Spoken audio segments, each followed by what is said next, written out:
Hi, today I want to make a different video and talk to you about a topic that I've seen a lot on social media. Something about Ariana Grande's fandom has caught my attention. Ever since Eternal Sunshine was released, her fans have come to understand a part of Ariana's life that they didn't know before, where she reveals the ups and downs of her relationship, sharing shocking details. Her fans did not hesitate to give her all their support.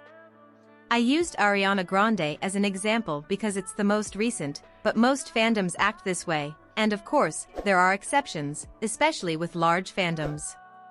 But in our fandom, things are not like that lately. As I read in a tweet, in Ariana's fandom, there are no Dalton widows, but in the Swifties, there are Joe widows. Stay with me, I'll explain better.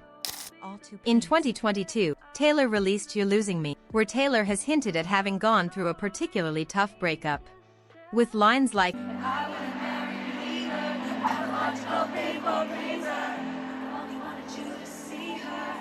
or giving us small hints during her surprise songs like In Peace. Is it enough?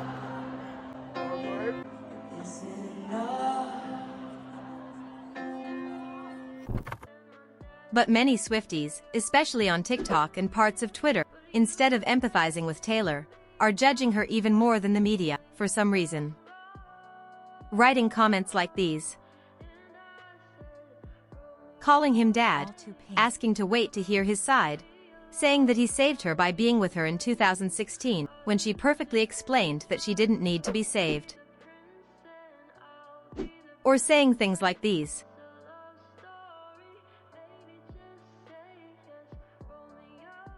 Why? In my opinion, when my bestie gets her heart broken, I don't wait to hear her ex's version. After years of being a Swiftie, Taylor is a bestie at this point. Let's treat her as such. I'm not saying we should act like those haters we so often complain about. But let's remember that we are Swifties. We are here for Taylor's music. And I must remind you that she is famous for writing about her life, the good and the bad things in her relationships. All two pinks. I think as a songwriter, there is that urge to connect.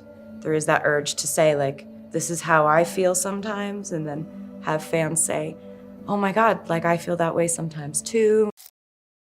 After 17 years in the industry and so many albums, why would her own fans judge her for it? We never needed to hear anyone else's version. We know she makes mistakes. We know she's not perfect. We never needed to hear anyone else's version.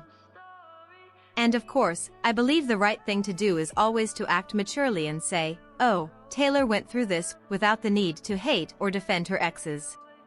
Especially an ex we never knew since he was too private, even in interviews. We know of him what Taylor told us more than 4 years ago. We've always had Taylor's perspective on that relationship. Now that it's over, many want to attack her because she might reveal another perspective of the relationship we didn't know. Some fans feel that it's going to ruin songs like Lover or Call It What You Want if she reveals that the relationship didn't work out. Which I find ridiculous. They're not liking what's written about them or what they think is written about them or what they assume and presume is about them. I probably hit the nail right on the head. If maybe a guy would say, boy, I don't want a song written about me. Maybe I'll, you know what I mean? Maybe that'll, does that ever come up? Yeah, but you know, like this is the third album that I've been doing this. Right. So they had fair warning at this point. As a songwriter, you have your fans who have been keeping up with your music since before you were known. I would write about my life as I saw it, as I felt it. And then what happens is, as you get more successful, you have more and more people paying attention to what you're doing. And you've been doing it the same way your entire career as a songwriter, but all of a sudden the perspective has changed. Relationships are difficult and change over the years. What might have been magical at the beginning might not end well. It's not about going to hate on her exes. Personally, I never followed or left comments for any of her exes, and she has recently asked us not to do so, now that many stories are being revived thanks to the re-recordings.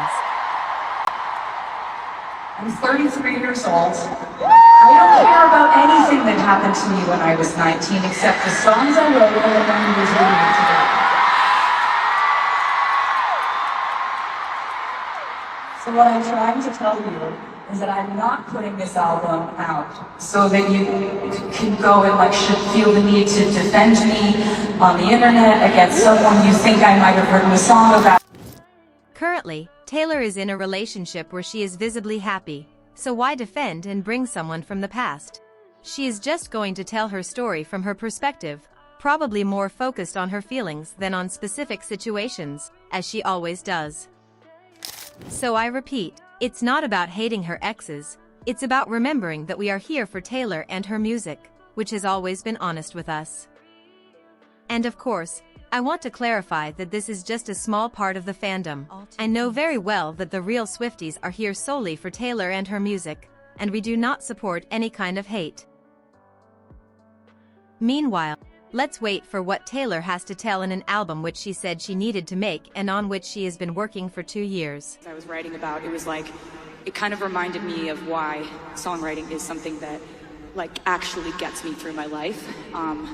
And I've never had an album where I needed songwriting more than I needed it on Tortured Poets, and I wanted to show you something. To discuss more topics like this, follow me on my social media. Bye.